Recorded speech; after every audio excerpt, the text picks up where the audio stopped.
بعد اعوذ باللہ من الشیطان الرجیم بسم اللہ الرحمن الرحیم الصلاۃ والسلام علیک یا رسول اللہ وعلی آلک واصحابک یا حبیب اللہ الصلاۃ والسلام علیک یا نبی اللہ وعلی آلک واصحابک یا نور اللہ نویت سنت الاعتکاف۔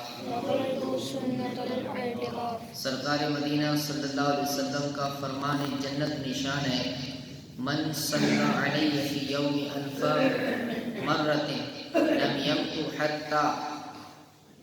حتی یرا مقعدہ من الجنہ، جو مجھ پر ایک دن میں 1000 مرتبہ درود شریف پڑھے گا وہ اس وقت تک نہیں مرے گا جب تک وہ جنت میں اپنا مقام نہ دیکھ لے۔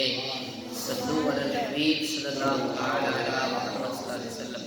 فرمان مصطفیٰ صلی اللہ علیہ وسلم، افضل العمل النیت الصادقہ، اچھی نیت سب سے افضل عمل ہے۔ اے عاشقان رسول، ہر کام سے پہلے اچھی نیتیں کرنے کی عادت بنائی۔ اچھی نیت بندے کو جنت میں داخل کر دیتی ہے۔ بیان سننے سے پہلے بھی اچھی نیتیں کر لیجیے۔ نیت کیجیے علم سیکھنے کے لیے بیان سنوں گا، باادب بیٹھوں گا، دوران بیان سستی سے بچوں گا، اپنی اصلاح کے لیے بیان سنوں گا، جو سنوں گا دوسروں تک پہنچانے کی کوشش کروں گا۔ صلو علی الحبیب صلی اللہ علیہ محمد صلی اللہ علیہ وسلم۔ میرے پیارے آقا علیہ الصلوۃ والتسلیم کے پیارے دیوانوں، آج ہم امام مالک رحمۃ اللہ علیہ کی سیرت کے متعلق چند باتیں سننے کی سعادتیں حاصل کریں گے۔ خلیفہ ابو جعفر منصور نے حضرت امام مالک علیہ الرحمہ سے مسجد نبوی شریف میں مناظرہ کیا۔ دوران مناظرہ ابو جعفر کی آواز کچھ بلند ہوئی تو حضرت امام مالک علیہ الرحمہ نے اس کو نیکی کی دعوت دیتے ہوئے فرمایا، اے امیر المومنین، اس مسجد میں اپنی آواز اونچی نہ کرو، کیونکہ اللہ پاک نے ایک جماعت کو ادب سکھاتے ہوئے ارشاد فرمایا، یا ایھا الذین آمنوا لا ترفعوا اصواتکم فوق صوت النبی، اے ایمان والو اپنی آوازیں نبی کی آواز پر اونچی نہ کرو۔ اور دوسری جماعت کی تعریف کرتے ہوئے فرمایا، ان الذین یغضون اصواتهم عند رسول اللہ صلی اللہ علیہ وسلم، بے شک جو لوگ اللہ کے رسول کے پاس اپنی آوازیں نیچی رکھتے ہیں۔ اور ایک قوم کی مذمت بیان کرتے ہوئے فرمایا، ان الذین ینادونک من وراء الحجرات اکثرهم لا یعقلون، بے شک جو لوگ آپ کو حجروں کے باہر سے پکارتے ہیں ان میں اکثر بے عقل ہیں۔ پھر حضرت امام مالک علیہ الرحمہ نے فرمایا، رسول پاک صلی اللہ علیہ وسلم کی عزت اب بھی اسی طرح ہے جس طرح آپ کی ظاہری زندگی میں تھی۔ یہ سن کر ابو جعفر خاموش ہو گیا۔ پھر پوچھا، اے ابو عبداللہ، میں قبلہ کی طرف منہ کر کے دعا مانگوں گا یا رسول اللہ علیہ وسلم کی طرف متوجہ ہو کر؟ فرمایا، تم کیوں حضور صلی اللہ علیہ وسلم سے منہ پھیرتے ہو؟ حالانکہ حضور پاک صلی اللہ علیہ وسلم تمہارے اور تمہارے والد حضرت آدم علیہ السلام کی قیامت تک کے دن اللہ پاک کی بارگاہ میں وسیلہ ہے، بلکہ تم نبی اکرم صلی اللہ علیہ وسلم کی طرف متوجہ ہو کر آپ صلی اللہ علیہ وسلم سے شفاعت مانگو، پھر اللہ کریم آپ صلی اللہ علیہ وسلم کی شفاعت قبول فرمائے گا۔ میرے پیارے آقا علیہ الصلوۃ والتسلیم کے پیارے دیوانوں، آپ نے سنا کروڑوں مالکوں کے عظیم رہنما حضرت امام مالک کیسے زبردست عاشق رسول تھے۔ آپ رحمۃ اللہ علیہ اپنی ذات کے لیے سب کچھ برداشت کر لیا کرتے تھے، لیکن اگر کسی شخص کو رسول محتشم کی مسجد شریف میں آواز بلند کر کے بے ادبی کرتا پاتے تو آپ علیہ الرحمہ غیرت ایمانی کی جوش آ جاتا۔ آپ علیہ الرحمہ اس کی اس غیر مناسب حرکت پر خاموش نہ رہ پاتے اور اس وقت اس نیکی کی دعوت دیتے تھے، بارگاہ رسالت کے آداب یاد کراتے کہ یہ وہ مقدس مقام ہے جس کا ادب ہمارے پیارے رب کریم نے اپنے پاکیزہ کلام قرآن کریم میں بیان فرمائے ہیں۔ اس واقعے میں جہاں حضرت امام مالک کے عشق رسول کا پتہ چلتا ہے، وہیں یہ بات بھی معلوم ہوئی کہ حضرت امام مالک نیکی کی دعوت دینے کا کوئی موقع ہاتھ سے نہ جانے دیتے تھے، مگر افسوس اب نیکی کی دعوت کا جذبہ کم ہوتا جا رہا ہے۔ ہم کیسے مسلمان ہیں؟ ہمارے اپنے گھر پڑوس گلی محلے علاقے میں برائیاں ہو رہی ہوتی ہیں، مگر ہم روکنے پر قدرت رکھنے کے باوجود بس اپنی اصلاح میں ہی مشغول رہتے ہیں، انہیں نیکی کی دعوت نہیں دیتے۔ دوران سفر بسا اوقات گاڑی میں گانے باجے، فلمیں، ڈرامے چل رہے ہوتے ہیں، یہ بھی ایک نیکی کی دعوت دینے کا بہترین موقع ہوتا ہے۔ حکمت عملی اور اچھے اخلاق کا مظاہرہ کرتے ہوئے ڈرائیوروں پر انفرادی کوشش، اس کو اور گانے باجے سننے والے دیگر افراد کو گناہ سے بچایا جا سکتا ہے۔ بسا اوقات گاڑی کے انتظار میں ویٹنگ روم میں یہی دلسوز مناظر ہوتے ہیں، اس موقع پر بھی متعلقہ افراد کو نیکی کی دعوت دی جا سکتی ہے۔ اس طرح اور کئی مثالیں ہیں جہاں نیکی کی دعوت اپنے کئی موقع پر ملتے ہی ان کے دعوت دینے میں چونکہ ثواب بہت زیادہ ہے، اس لیے شیطان اس کام میں وسوسے ڈال کر نیکی کرنے سے، اس عظیم کام سے محروم کرنے کی کوشش کرتا ہے۔ مسلمانوں کو سمجھانا فائدہ دیتا ہے۔ جی ہاں، پارہ نمبر 27 سورۃ الزاریات کی آیت نمبر 55 میں ارشاد ربانی ہے، وَذَكِّرْ فَإِنَّ الذِّكْرَىٰ تَنفَعُ الْمُؤْمِنِينَ، سمجھاؤ کہ سمجھانا ایمان والوں کو فائدہ دیتا ہے۔ رب قرآن کریم میں ارشاد فرماتا ہے، تم نیکی کی دعوت دو لوگوں کو، کیونکہ نیکی کا دعوت دینا، سمجھانا مومنین کو فائدہ دیتا ہے۔ آج حال یہ ہے، ہم کبھی کبھی ایسا ہوتا ہے، ہم کسی برائی کو روک سکتے ہیں، اس کے باوجود بھی روکتے نہیں، کیونکہ میں اگر کہوں گا ان کے دل کو کیسا لگے گا، یہ سوچیں اس کے دل کو کیسا لگے گا۔ لیکن یار ہم چاہتے ہیں، ہم اپنے دوست کے بارے میں یہ سوچتے ہیں، ہمارے اولاد کے بارے میں یہ سوچتے ہیں، وہ دنیا کی آگ کے اندر اس کی انگلی بھی جلے نہیں، دنیا کے اندر اس کو کوئی تکلیف نہ پہنچے، تو پھر ہم یہ کیسے تصور کر لیں گے، یہ اس چیز کو کیسے مان لیں گے کہ وہ جہنم کی آگ اس کو جلائے، اس گناہ کی سبب وہ اس آگ کے اندر چلتا رہے۔ میرے پیارے آقا علیہ الصلوۃ والتسلیم کے پیارے دیوانوں، جب اس آگ کو برداشت نہیں کر سکتے تو پھر اس آگ کو ہم کیسے برداشت کریں گے؟ تو پھر ہم کو نیکی کی دعوت دینی چاہیے، کیونکہ قرآن مجید ارشاد فرماتا ہے، سمجھاؤ مومنین کو سمجھانا فائدہ دیتا ہے۔ اور جب قرآن جس چیز کو کہتا ہے تو اللہ کی مدد اس کے ساتھ ضرور شامل حال ہوتی ہے۔ میرے پیارے آقا علیہ الصلوۃ والتسلیم کے پیارے دیوانوں، نیکی کی دعوت دینا یہ ہمارا کام ہے، منوانا ہمارا کام نہیں ہے۔ منوانا ہمارا کام نہیں ہے، ہمارا کام ہے راستہ بتانا، برائی سے بچانا، برائی سے روکنا، اور پھر ہدایت تو اللہ عطا فرمائے گا۔ میرے پیارے آقا علیہ الصلوۃ والتسلیم کے پیارے دیوانوں، اسی طرح حدیث مبارکہ میں بھی کثیر مقامات پر نیکی کی دعوت دینے، برائی سے روکنے کی ترغیبیں موجود ہیں۔ رسول پاک صلی اللہ علیہ وسلم کا فرمان عبرت نشان ہے، تم میں سے جب کوئی کسی برائی کو دیکھے اسے چاہیے کہ برائی کو اپنے ہاتھ سے بدل دے۔ جو اپنے ہاتھ سے بدلنے کی قوت نہ رکھے اسے چاہیے کہ اپنی زبان سے بدل دے، اور جو اپنی زبان سے بدلنے کی بھی طاقت نہ رکھے اسے چاہیے کہ اپنے دل میں برا جانے، اور یہ کمزور ترین ایمان کی نشانی ہے، سب سے کمزور نشانی کہ دل میں برا جانے۔ پہلے تو ہاتھ سے اگر روک سکتا ہے تو ہاتھ سے روکے، ہاتھ سے نہیں تو زبان سے، زبان سے نہیں تو پھر اس کو برا تو جانے کم سے کم۔ آج ہوتا کیا ہے، ہم غیبتوں کی محفلوں میں بیٹھے رہتے ہیں، جہنم میں لے جانے والا کام ہے۔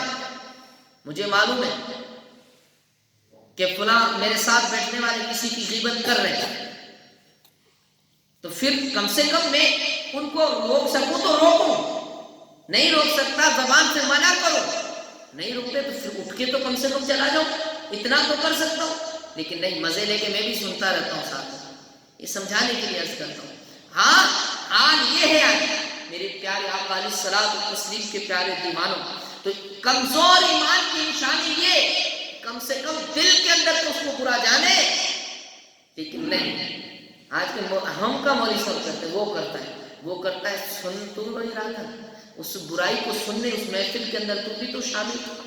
میرے پیارے آقا علیہ الصلوۃ والتسلیم کے پیارے دیوانوں، یہ مسلم شریف کی حدیث پاک میں نے جو اس کا مفہوم آپ کے سامنے پڑھا ہے، مستحضور کا فرمان ہے۔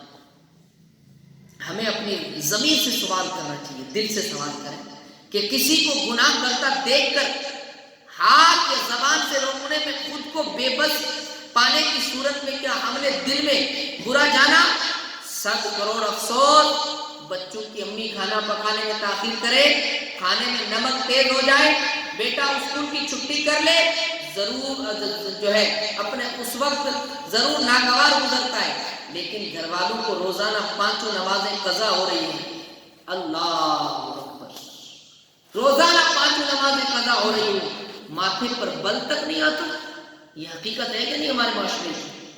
نمک کھانے میں کم ہو جائے تو برا لگتا ہے، کھانا دیری سے ہو کہ مجھے 12 ساڑھے 12 بجے کھانا چاہیے دوپہر میں، صبح میں اتنے بجے ناشتہ چاہیے، رات کو اتنے بجے کھانا چاہیے، اسکول بچہ نہیں گیا، یہ سب کام ہوتے ہیں۔ اس وقت ہمارے جو ہے بچوں کی امی جو اہلیہ ہوتی ہے اس کے اوپر غصہ آتا ہے، کبھی کبھی لوگوں کا اہلیہ پر کم ماں پر زیادہ آتا ہے۔ حالت یہ ہے میرے پیارے آقا علیہ الصلوۃ والتسلیم کے پیارے دیوانوں، لیکن میں چھوٹا سا سوال کرتا ہوں، کبھی اس بات پر بھی جو ہے ماتھے پر بل آئے کہ تو نے فجر نہیں پڑھی، تو نے ظہر نہیں پڑھی، تو نے کھانا پکایا لیکن نماز یہ نہیں پڑھی، ہاں مغرب کی نماز پڑھے بنا تو نے کیوں کھانا پکایا؟